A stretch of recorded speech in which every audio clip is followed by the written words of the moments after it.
What's up guys, NepentheZ here and welcome to the FIFA 22 gameplay deep dive. Today's video needs to be about a maximum of 30 minutes long because then the 6 PM content is here. You're going to see this video after the 6 PM content. I'll let you guys know in the 6 PM content video that this video is going to be coming here today. But if you're already here, then you're already here. Basically, EA have made some massive changes.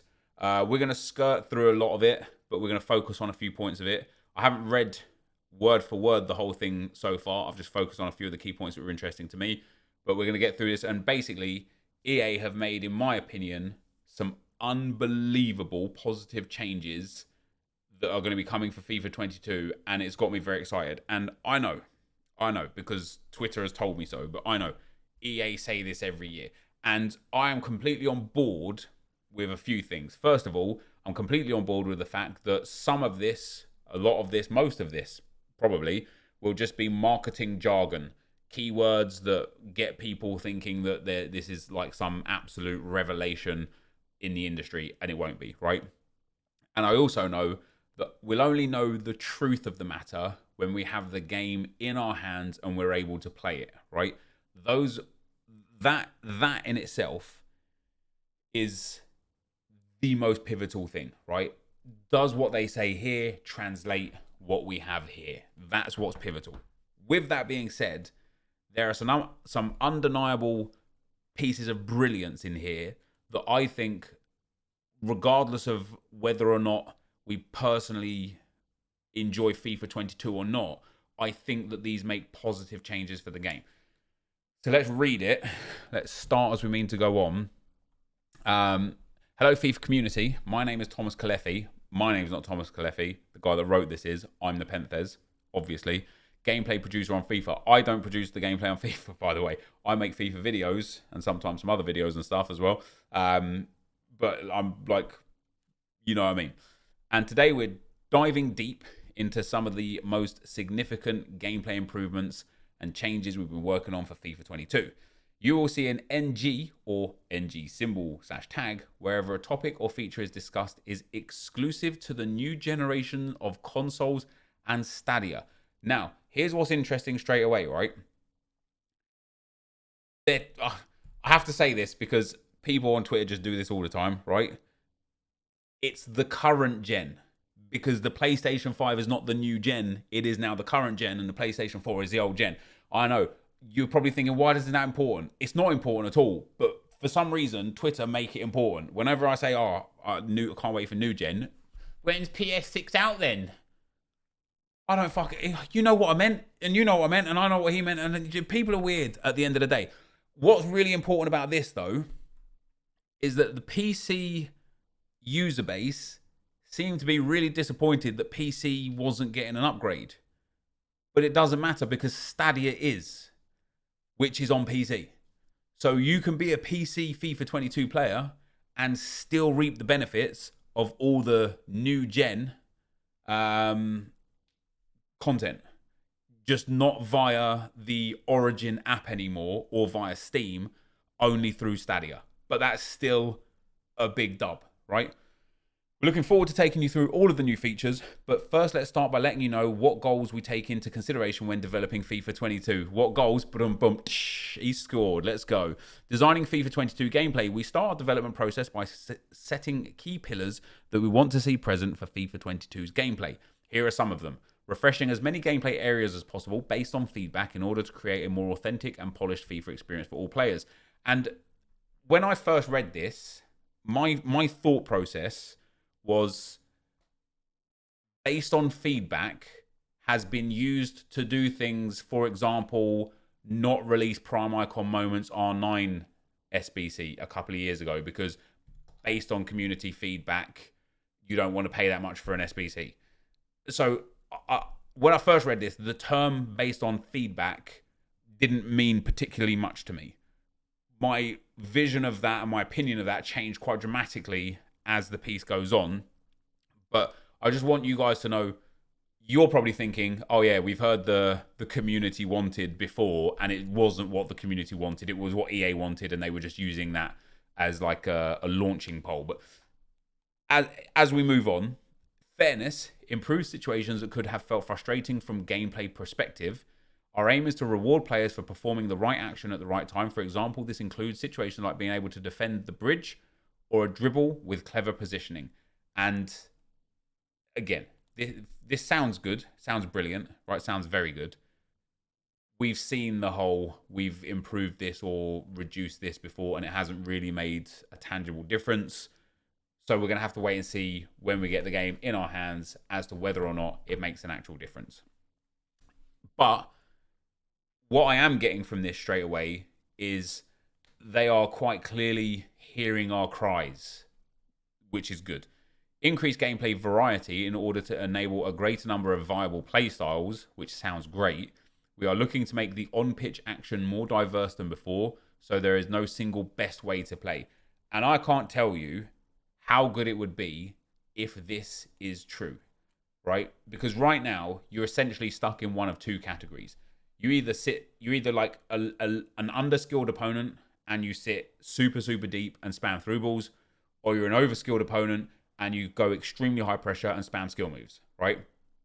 And so that, or skill move cancels. And they are essentially, and they're not even ways to play. They're ways we've been forced into playing, which isn't even football and doesn't even represent football, just to succeed, right?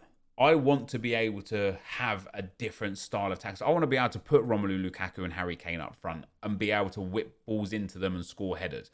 I also want to be able to have Timo Werner and who else is well fast but crap at shooting, like Raheem Sterling or something. I'm joking, guys. I'm joking. It was a FIFA joke. Don't worry about it. But yeah, like having like Werner and Sterling up front and being able to play the fast counter-attack football. Like I want to be able to have Luka Modric and Toni Kroos in my midfield and use them as like kingpins that just dominate the midfield. But I also want to be able to have the Kantés in the midfield that are workhorses that just go back and forth and will just non-stop run. Do you know what I mean? UCL winner slander. I was just joking. It was a FIFA joke. So that sounds good. We're going to ignore the table of contents because we're going to read the table of contents. And so here we go. Hypermotion gameplay technology. We're also going to ignore this and this because we've seen and watched and reviewed already the 11v11 match capture and the hypermotion technology. In a nutshell, there are about 4,000 new animations that are taken from in-game action rather than in-studio people doing things, which is very good. Machine learning and machine learning flow combined advanced 1111 mocap, which is motion capture, for those that didn't know, with the power of the new consoles and machine learning has enabled us to improve how players approach the ball on the pitch. We've been able to use over 8.7 million new frames of data to train a neural network outside of the game with as much information and detail as available. In FIFA 22, this has led to the development of the ML Flow neural network. And that sounds good, honestly. Doesn't look very good. They haven't even got like kits or boots on or anything, but and we're going to ignore that again. So new in FIFA 22. Full team authentic motion. As mentioned earlier, we've been able to add over 4,000 new animations to FIFA 22. These new animations help improve immersion by adding variety of the gameplay experience, including set pieces, shooting, skill moves, pass, player movement, player reaction, celebrations, controlling the ball, two-player headers, falls, get-ups, dribbling, animation idles, shoulder challenges, seal-outs, and more. All right. Many animations were captured with the new advanced 11v11 match capture, and thus are exclusive to PlayStation 5, Xbox Series X, and Stadia. Tactical AI. We rewrote the intelligence and tactical approach of all 22 players on the pitch, emphasizing their roles, personality, and teamwork. Players better understand their teammates and how to work together, and also better understand opponents' tactics and movements. And this, again, this for me is marketing jargon, if I'm being perfectly honest, because this will only mean anything if we have a stable, playable, balanced game. Then I'll come back and say, okay, yeah, the tactical AI has nailed it. Good job. Attacking. Last year, we improved several aspects of attacking players with positioning personality, which, if we're being perfectly honest, was useless. You know, the player runs and the player locks was quite successful in certain scenarios, but generally not very good.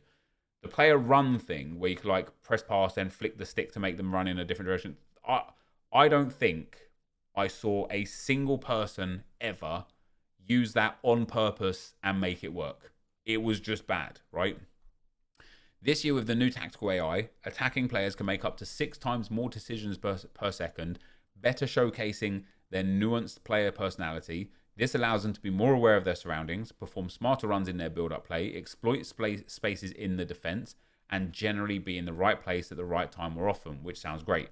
As was the case last year, the positioning attribute continues to be the most important in determining the effectiveness of these behaviors.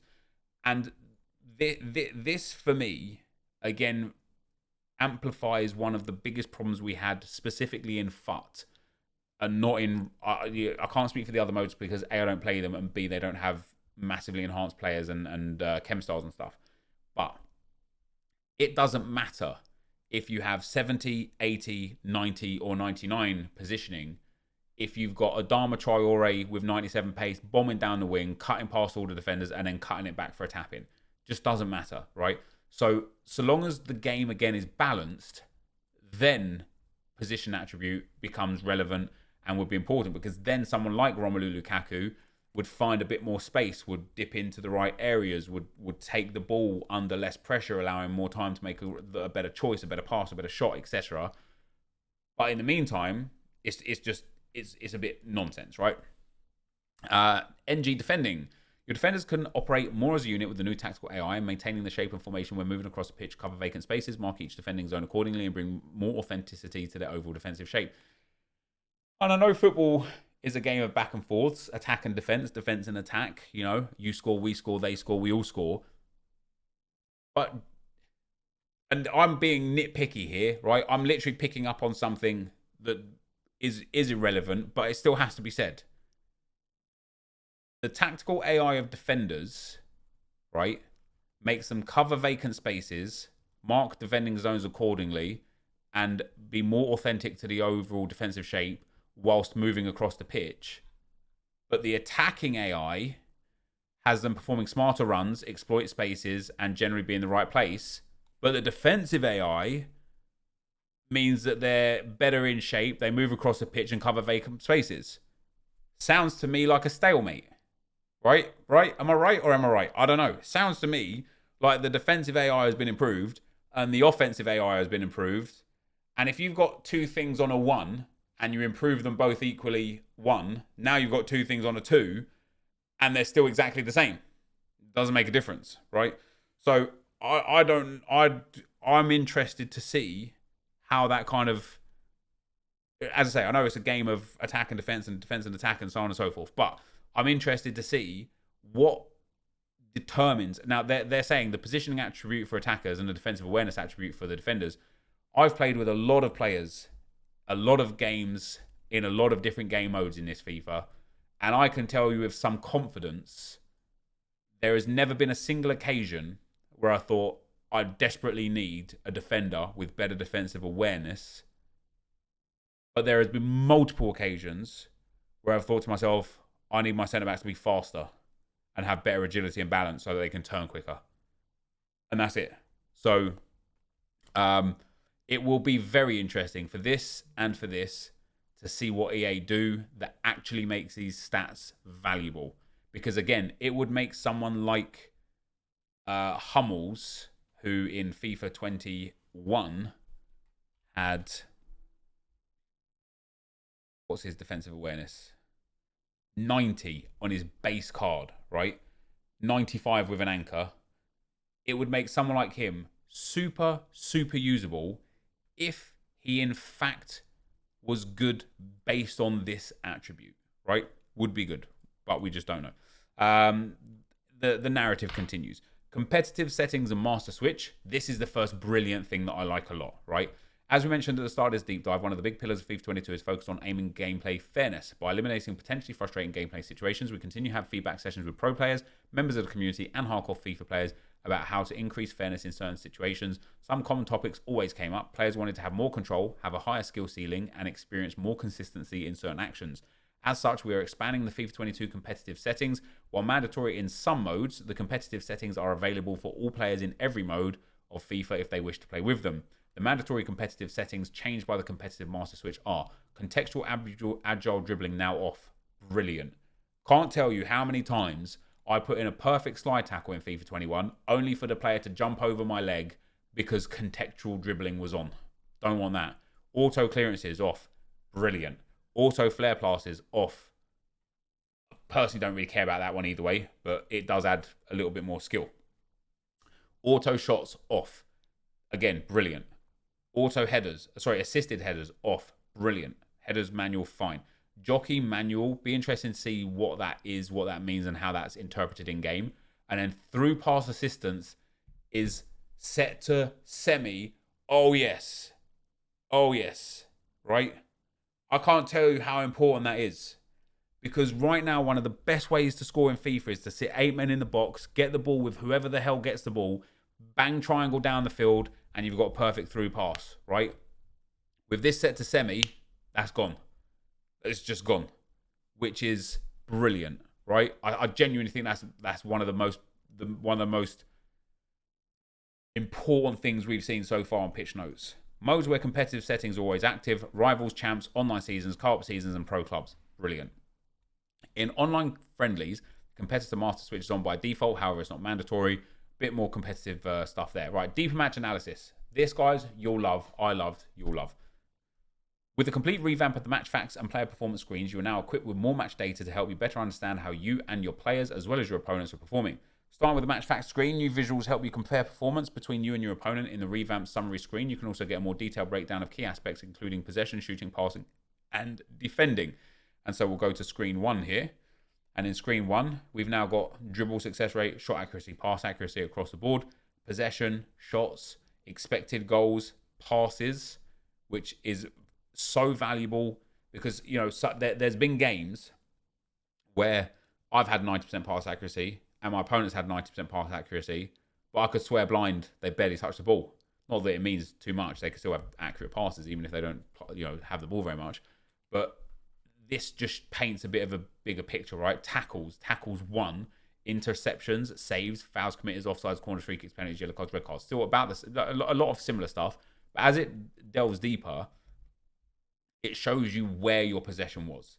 Not like it did before, your defensive third, your midfield third, your attacking third. This shows you your first half, your second half, and then your overall possession. So this person had a lot of the ball, or PSG, had a lot of the ball in Man City's box and in their own midfield.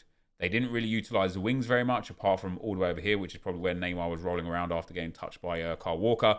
And then we've got Man City over here, who utilised the whole field a little bit more, but also played quite centrally in general, right? The reason why this is amazing, this screen on its own is amazing, is because when you lose a game now, you might start to see a pattern of how you lose games with where people play the game.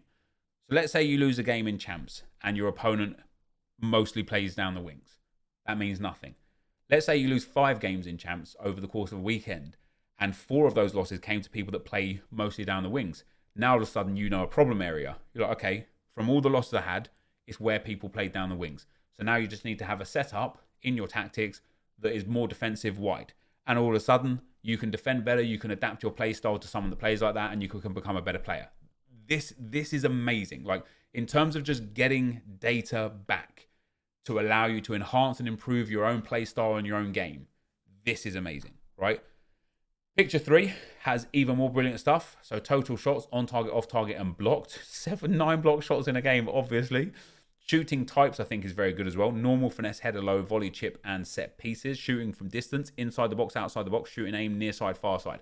And again, this is really good because it will allow you not only to identify how and where you score most of your goals, but if, again, for example, you concede most of your goals from inside the box, shooting to the far side, you now have an understanding of where you're going wrong, and then you can rectify it. I just think is brilliant. And there's the passing stuff as well. Ground passes, lob passes, through balls, lofted through balls, crosses and set pieces, brilliant. Passing style, brilliant. The pass and go, the down the wing, the breakaways. This is all brilliant, right? It's just so much more data, and data that is actually useful rather than the nonsense that was in like the friendlies mode this year. The only thing that I desperately hope is that this is in FUT, which I assume it will be, but I hope this translates into players' information screens after games where it collates all of the games together. And what I mean by that is this here. So there's a player performance screen as well. So at the end of the game, you've got your player performance, Kylian Mbappe here. And this is brilliant, right? Because this has his goals and PSG's goals, right? So Mbappe scored 4 of 5 goals, got 1 of 5 assists. He had 5 of 13 shots for that game. His shot accuracy was generally a bit lower than PSG's average. He made 15 of the 106 passes. His pass accuracy was 87%, where the team as a general was at 78%. And again, this allows you to identify problem areas. For example, if you've got one of your centre mids that has a 90% pass accuracy and one of your centre mids that has a 75% pass accuracy, you now have an identification of a problem area, right? Either you're trying to be too creative with that particular midfielder, or your midfielder can't pass and he's costing you games, or at least costing you chances and opportunities, right? And so all of this information is great on a per game basis. I just really hope this also gets condensed into the info screen in Ultimate Team. Instead of its games, goals, and assists, have all of this. Brilliant. And it goes deeper. You can see where they took the shots from Mbappe. Possession percentage, he had 8% of the overall ball, 14 dribbles and completed, success rate, distance dribbled, fouls received and penalties received, dribble types beat, skill move beat, nutmeg and knock-ons. And again, why this is real cool is because you can go and look at your opponent's information here. And if you're constantly getting beat by skill moves or nutmegs or knock-ons, you can then adapt. You can be like, all right, I keep losing to people that use knock-ons, which is the sprint boost or whatever they call it this year. I need to figure out a better way to defend that. And all of a sudden, you've improved your game straight away. Brilliant, right? It goes on, shows where the shots were from and what type of shots they were, which again, I think is brilliant, right? He had 3 normal shots, 2 finesse shots, 3 from inside the 6-yard box, 2 from just outside it, and he scored 4 goals. Class. And again, this is just a great showcase of if you've got day one, Dominic Calvert-Lewin, and you're trying volleys from the apex of the box and whatnot, you're probably not going to be scoring many goals with Dominic Calvert-Lewin. And instead of being like, oh, look, I had like 8 shots all from inside the box, now you can be like, okay, you had 8 shots all from inside the box, but 2 were chip shots, 2 were volleys, 2 were headers, and only 1 normal and 1 finesse shot. You're taking low chance, low percentage shot types, you're going to score less goals. And it allows you to adapt and improve again. It's brilliant. Once again here, the passing per player is brilliant. It shows you where their passes were, the unsuccessful passes. And you can again start to really create, develop, and adapt a play style that is quite literally specific to you. And we've never had that in FIFA before. And that's why when I said at the top of this video, we've heard all this stuff before, my first thought was, yeah, you've said community feedback, whatever before. But this is exactly what we've needed. A way to analyze your game on a game-to-game basis and understand where things are going wrong, why things are going wrong, and how to improve on them. I love it a lot. I'm just a big fan of it, honestly. So that was there. The kinetic air battles thing we've already seen, so I'm not going to really touch too much on that. And the explosive sprint, it looks like bridge. It looks like a directional nutmeg, actually, more than anything. But yeah, there's his explosive sprint coming in there. But we've seen the explosive sprint stuff a bit, but it says explosive sprint rewards timing and your intelligence on the ball, giving players more noticeable acceleration when sprint is pressed due to the correct context. The mechanic changes the dynamic of one-on-one situations, allowing dribblers to explode forward and leave markers behind, or empowering defenders to catch up to a breakaway attacker, which means, you remember that goal that Haaland scored, where he won the ball, I think he either won the ball or he was just in the Dortmund box, and he broke and he just went, right? He was like a gazelle, man. He was like a giraffe gazelle because he's like well tall and that, but like he just bombed it down the field. That is what explosive sprint should be about, right? And that is what we need from defenders. Like sometimes in the Euros when England were getting countered, the amount of times Kyle Walker just bombed it back as fast as he humanly could. Yeah, he'd be gassed a little bit after it, but that is great again, because when you have got centre-backs that aren't super fast, you know, like centre-backs with like 75, 80 pace or whatever, using explosive sprint will now give you the opportunity to catch up, basically, and actually get back into a good defensive position with that. Player humanization, we've seen a little bit about, I don't think is worth discussing here. This is another thing that we've got to go for in game, but Inspired by the advanced match capture, we've included additional animations to enhance player humanization and help give more life to players on the pitch. For example, you can see players talk to each other, etc., etc. We've already seen that in the other stuff and the true ball physics things we've seen. New attacking tactics we've already seen. If you haven't, just go to the pitch notes yourself. But this is stuff that's already been covered in the information stuff that EA have already put out.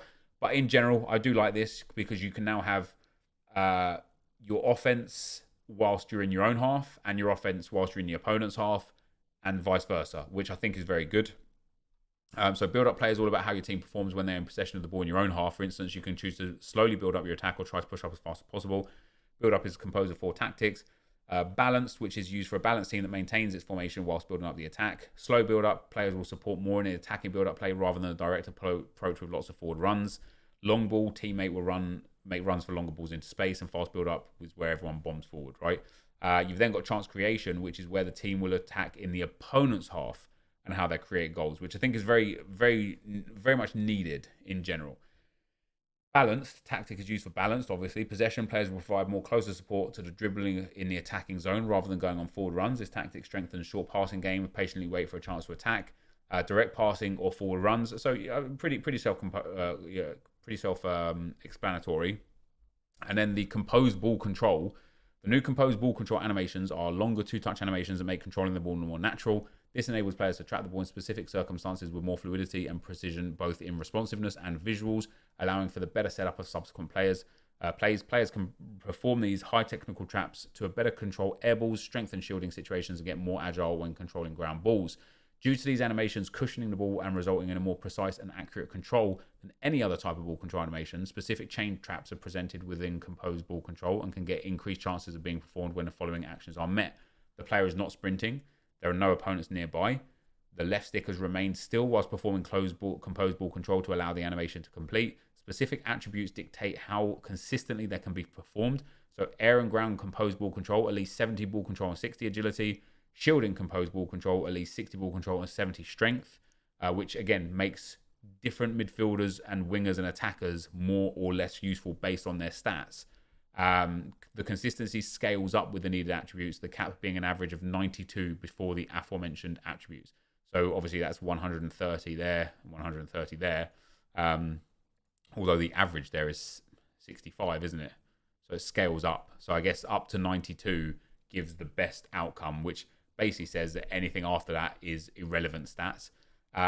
Controlling the ball when focused on improving the grasp over the ball, polishing many situations, more reliably contain control of the ball, be it the air or the ground. Reworked a lot of the shielding fundamentals, which is good because shielding used to be really good back in FIFA 15 and FIFA 16, but now it's quite useful with a big emphasis on player personality where strength and ball control attributes play a major part on the efficacy of shielding. This also applies for contextual shielding, which happens in certain circumstances when obtaining possession of the ball. Improving control for shielding air balls, allowing stronger players to more reliably win air duels with shielding, which is brilliant because, again, the amount of times you don't score goals from headers, if you've got some fullback, a centre-back, which we'll get into in a second anyway, and then you've got someone like Harry Kane, he's just going to beat you in the air, right? He just is. Nine times out of 10, he's going to beat you in the air. This allows that to happen a little bit more commonly now. Contextual airball shielding allows strong players to naturally shield the ball in contested situations when no other action is requested. Players need 85 strength to contextually shield, or 75 strength if the opponent is 5 strength less, which is very good. The active touch system can now evaluate more situations at once. Improvements to responsiveness of the active touch system with more fidelity when trapping a controlling ball. Passing. In FIFA 22, we focused on ground passes, lob through passes system to better account for context of play, including opposition player position, teammate positioning, general spacing, and many types of situations. Here are some of the most impactful changes made to passing in FIFA 22. Animation refresh. New animations have been added and major cleanup of polish of existing passing animations has been done, allowing more consistency and animation selection. Ground passes. A revamp of ground passing targeting system, allowing better target selection and spatial awareness, which sounds like what we want, but again, we'll wait till we get the game for that one. Semi-assisted ground passes were also refreshed with a new system. Lob passes and lob through passes. These type of passes have more consistently in height and trajectories, leading in a better understanding of context. Semi-assisted through passes. As part of the competitive settings, semi-assisted through passes were expanded from last year to have more assistance for the close and simple passes and less assistance for the far and difficult passes. Hallelujah. The more difficult and further the pass, the more precise the player's aim and the power input has to be. Vision assistance increased based on the player's vision attribute starting at 85 and up to 99. Additional passing improvements, pass transitions. This refers to a system that improves responsiveness and allows transitions between different passes. You can request a different type of pass halfway through a pass request, and the system will attempt to stop the current pass and perform the new request. The through pass system receiver is able to analyze more receivers, resulting in better overall pass targets and more consistent receiver selection. Increased personality in passing, which again I think is just a bit more like jargon, I suppose. Through and lob through passes quality is most determined by the vision attribute and less by the short or long passing attribute.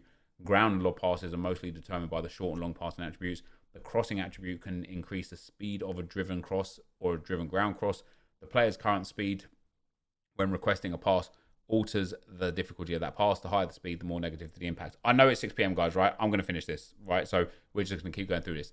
Shooting. For shooting, we focus on a variety of fixes and improvements, but also made balances to 3 key aspects. Improving shooting consistency in easy one-on-one situations. Brilliant. Shots from difficult situations with a defender being close to the ball carrier have reduced conversion rate to correspond with the difficulty of the situation. Shots from wide/tight angles have reduced on target and on goal percentage, making them less consistent to score. All these set situations above are also dependent on the player's shooting attribute, with the new tuning that consistently increase the goal percentage the higher the attributes are. Besides numerous fixes and overall improvements, it's also worth mentioning that we've changed the green shot timing window, allowing you to hit green more consistently than before. It used to be 3 frames, it was 1 frame this year, so I don't know what it's going to be. We'll keep monitoring and change to make sure the time shots are now kept balanced and not overpowered. Brilliant. Dribbling. For FIFA 22, we focused on dribbling fundamentals, added new few mechanics to spice up your plays. Super knock-on, double right stick forwards. The knock-on ball distance is farther if you flick hold the right stick for the second flick, then you perform 2 consecutive quick flicks. Let's have a look at how this looks. Oh, look at that. And then just pace around, mate. Oh, I've just done him. He's just done him there, isn't he? Riding tackle touches. Allows you to dribble past some tackles with your left stick input depending on the timing of your dribbling inputs. Better dribbling control at high speeds. Quicker turn and exits during dribbles. Added more player personality during dribbling. Manual dink dribble touch. Press R3 during a dribble to perform a dink touch while dribbling. Perfect for avoiding the defender's leg. Contextual dink touch. Only enabled when contextual agile dribbling is on, but it's off where it's relevant, so it doesn't matter. Skill move balancing. And again, one of the best things that we're going to see here, right? The main goal is to balance skill moves and make them effective if timed and executed correctly. After listening to feedback from the community and pros, we made the following balancing changes. Removed skill move cancel for La Croqueta, Elastico, Reverse Elastico, and Scoop Turn, which is good. I still feel like more cancels need to be removed, like the Stop and Turn cancel, the McGeady cancel, because that was probably the most overpowered one, but that is a great start, right? Reduced animation speed for bridge and directional nutmegs, brilliant. Drag back spin, 4-touch turn, and step overs can now be cancelled. So it's going to be interesting to see what change that makes in game. Drag to drag skill move can now be triggered by holding right stick backwards. The heel to heel skill move is more difficult to successfully perform. Another one of the most overpowered skill moves this year. New animations for the directional nutmeg 90-degree turns, because there was only one animation before and it was awful. First time skill moves. One important change that we want to highlight, the first time skill moves, which is something we received lots of feedback on. With this improvement, skill moves can now be executed for the first time situations as the ball is coming towards the player. In the past, this was only possible with fake shots, but now skill moves with the right stick are possible as well. For balancing purposes, first time skill moves had the following changes. Certain moves cannot be performed first time, such as step overs, body feints in the bridge and directional nutmeg. Skill moves in the first time situations will be harder to control than while dribbling, especially if the ball is coming in at high velocity. First time skill moves will not work from driven passes, which I think is good because driven passes are quite broken anyway, but that's still really nice, right? Look, it just goes straight into a roulette. Love it. 4-touch turn, new skill move. Skill bridge, new skill move. First time spin and scoop turn fake, new skill moves. Defending, goalkeeper rewrite. When designing the FIFA 22 goalkeepers, we had 3 major areas in mind: reliable saves, visual variety of animations, and keeper personality. The new system uses over 600 animations focusing on how the keepers make saves, tips the ball over the frame of the goal, shows the agility on dives, punches the ball away for a corner, and overall keeper movement. Last but not least, the new system allows us to replicate the different styles of world-class goalkeepers, and so on and so forth. So defensive behavior, fair and predictable outcomes. This year's improvement on the defending side will aim to ensure fair, consistent, and predictable outcomes when it comes to defending situations. For instance, we've seen that some players have felt like tackling could be a point of frustration, so we've updated tackling behavior, as described later in this deep dive. We are getting towards the end now, though, guys. There are balancing changes we've made. Improved tackle animation selection, resulting in cleaner outcomes. Better ball speed and angle for successful tackles. New possession-style tackles aim to improve the tackler's ball retrieval rate on good tackles when the situation is appropriate, depending on the player's personality. Reduce launching distance for automatic tackles in general. Reduce situations when automatic tackles would trigger unfairly from behind the opponent. Oh, I can't tell you how frustrating that was. Improve tackling for air balls. Added more variety on ball deflections following a block. Automatic blocks are now less effective when the player is not jockeying. We love that. Automatic blocks are not successfully performed and have not as successfully performed and have a higher chance of missing. Love that. Controls and personality. Besides trying to balance the outcomes in defending, we also made changes to controls to improve player personality. Shoulder challenges and seal outs are there now. Manual block is there now. More tackling personality, physical player personality, jockey max speed. Added personality effect to sprint jockey max speed based on the player's defensive awareness attributes. The speed scales from 60 to 99 defensive awareness, with any player below 60 having a minimum speed while performing a sprint jockey. Assisted jockey versus skill moves. Improved assist jockey behavior against skill moves, allowing defensive players to better keep up with skills whilst jockeying. Great. Interceptions and disrupt interceptions. One of the biggest pieces of feedback we received last year was about how even when you felt you were in the right place at the right time, you wouldn't always be able to intercept certain passes. And this is where I started getting to the point, guys, again, going back to what I was talking about at the start, where it feels like EA are actually listening, because they're actually like pinpointing specific things we complained about. We improved many aspects of the normal interceptions in FIFA 22 and created new disrupt interceptions. Disrupt interceptions are a mix between controlling the ball and blocking. The goal here is to disrupt the course of the pass, even if that means not retaining the ball. These can only be performed by user-controlled players and with the left stick input directed towards a pass path instead of the ball or the receiver. Player personality always plays a big part here, with attributes to determine how far players can reach to intercept, how quickly they can react, and so on and so forth. Teammate Contain. This year we've introduced several changes to Teammate Contain. As before, hold R1 while defending to have an AI-controlled teammate contain the ball carrier. We're introducing in FIFA 22 Teammate Contain Stamina. Every player has their own contain stamina that allows them to keep containing as long as it is not depleted. Containing stamina drains whilst the R1 button is being held, and once a containing teammate runs out of contained stamina, they will go back to the regular instructions and enter a cooldown period for a few seconds where they cannot contain anymore. The contained stamina is represented by a UI element above the teammate, and that is great for people that let the AI do all the defending for them, right? It's good. Player personality is what determines how close the teammate gets, blah, blah, blah. Player switching, and again, this is something that's brilliant, right? They've added 4 new options, including icon switching. And icon switching is basically pressing R3. It will bring up some options and you'll be able to select exactly the defender you want, which will help massively, massively with player changing and defending just way better. More switching options, player rotation, a new option for right switching allow you to move to the next player switch indicator, essentially allowing you to pre-switch to a player before confirming. Once you're satisfied with your choice, manual switch to confirm. I don't think anyone will use that at a high level, but directional and technical clearances. This year we introduced directional and clearances which require more skill to successfully execute, but also offer more control to players where compared to classic clearances. We've also added a new mechanic to improve the action of clearing the ball out of defense called technical clearances. Directional clearances. This is a new default option for clearances, with the ball trajectories now following the left stick input as much as they can while still trying to perform the earliest contact with the ball. These clearances still have the assistance in some specific cases, like when aiming at your own goal, at other players, or when in a very urgent situation. For reference, classic clearances do not take into consideration your left stick inputs and power. Your players try to perform the first available contact in any direction. Technical clearance, however, is a new mechanic that allows to kick the ball forwards and as far as possible from the area. The kick direction is always upfield, no target, with some input taken into consideration, which is just a good way to kind of like clear the ball, I suppose, and still keep it in play, not kick it out for a throw-in straight away. Depth and width sliders now changed from 1 to 100. Free roam instructions for a DM to allow for a deep line playmaker are there. Step up instructions for centre backs and fullbacks have come. Have them step out of position and mark opposition attackers tighter when they're free to receive a ball. This is the inverse of the stick to position instructions, which is a cool one. Overlap instructions for centre backs for 3 or 5 defender formations. Across the pitch, bigger goal moments, which is just irrelevant, right? Building on the big goal moments from last year, we increased the number of scenes, the player animations, the cinematography, something I don't think anyone really cared about in competitive gaming. Player movement, we've made a number of changes to the player movement speed, increased the max top speed. This change more closely mirrors real-life speed of professional football athletes, and it requires players to run for longer to reach their new max speed. This change also positively affects lower speed players, as they are slightly faster in smaller spaces than before. However, they will still be slower when performing long distance runs against a very fast player, which is good and makes sense. Controlled deceleration. Some players with high attributes can decelerate faster when transitioning into a dribble or trapping the ball. Only players with the agility, ball control, and dribbling attributes equal to or greater than 80 are eligible for controlled deceleration. New star player movement, added new visuals for a few players when moving in certain conditions, such as Phil Foden when sprinting and Heung-min Son when dribbling. Assisted avatar running styles to over 50 players, resulting in their movement being closer to real life, including Pulisic and many more. Set pieces. We made several set pieces improvements to FIFA 22.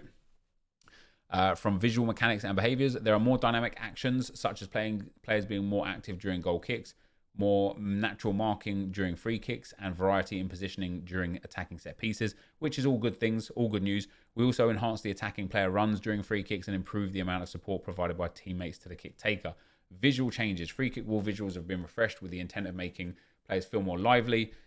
Refresh of free kick and penalty kick animations. David Beckham free kicks added unique animations. Other categories are hang on, quick free kick. Hold R2 during a quick free kick to hang on to it for a few more seconds and give your teammates more time to get in position.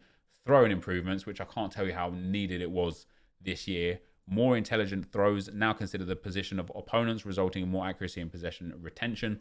Co-op change set piece user, not really that relevant. Early call, short push up. Can now be pressed before the goal kick starts, having the players already starting in a desired position, which is great. Free kick side accuracy, increased shots accuracy in free kicks, especially when applying lots of side spin during a free kick. This is affected by the amount of spin your players' curve and free kick attributes, and if you time your free kick properly. The CPU AI is a very important area for gameplay, with a lot of FIFA players focusing on career mode and squad battles. Competitive mode tweaks, which we're not going to get into now because we are now entering very long time of video. Player-based difficulty is a new setting. We're playing against the CPU AI. The idea is that when you play against a team like PSG, Mbappe really stands out as being one of the more dangerous players. Physical play, another area of focus, is ways to improve the physicality of players, mainly focusing on fairness of outcomes. To accomplish this, we made the following changes: increase strength attribute impact and emphasize strength differentiation between players when involved in physical play. Added more intelligent stumbles and falls to avoid inauthentic outcomes and produce fairer results after being tackled or when slipping. Pass, shot, and tackle back improvements. And then FIFA attributes. We've increased the FIFA attributes that were introduced last year in kickoff, online season, online friendlies, which just doesn't matter to us. It's to fuck players, which is me, obviously. And then additional changes. Net physics now have more visual elasticity, spring and shake. Increased consistency and accuracy of assisted headers. Multiple new celebrations, including time check, short point, and T for 2. Which I think that's the Aubameyang and Lacazette one, isn't it? That's quite good. We continue to add star-specific celebrations for some of the world's most famous players. Additionally, there are also other areas in FIFA 22 with gameplay changes that will be introduced in future deep dives. So community, title updates, and live tuning tool. This, although it's at the end, is a super important one, right? To better respond to some feedback during a FIFA cycle, we worked hard on a feature that took a significant effort from multiple teams. We call it the live tuning tool. In FIFA 22, we can work on some aspects of the gameplay through the live tuning tool and roll out changes to players without requiring a full title update. This can allow us to make tuning changes faster with more frequency, and also keep working on the balance of the game, which is just brilliant, because it means if there's something that's like stupid overpowered, they can nerf it a little bit without having to go through the full works of a title update. They can revert it, they can improve it more, increase it more, and this really should allow us to have a way better balanced game this year, way quicker, right? I'm hopeful. Live tuning tool changes will be logged and tracked, just like release notes and title updates. To stay up to date with the live tuning tool, blah, blah, blah. For illustrative purposes, a small tuning change that could have previously taken up to 2 months to be released for multiple reasons can now be released on a faster timeline after testing, as long as the update makes sense for FIFA. Note that the live tuning tool does not allow us to perform changes that require animation or code modifications, which are normally more complex than tuning and tweaking numbers.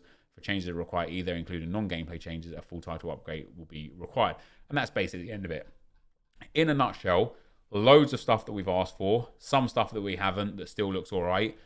Very, very, very promising, very promising. We will have to wait and see. We'll have to wait and get our hands on the game before we can get a true understanding. But for the first time ever, I would say, I think it's fair to say for the first time ever, it seems like they have genuinely gone out of their way to listen to what we wanted, what we didn't like, and what we do want in the game, and implement it. Whether or not that translates in the actual game, only time will tell. But me, I'm excited. Let me know what you think in the comment section down below. Thank you guys for watching, and I'll see you next time. I'm out. Peace.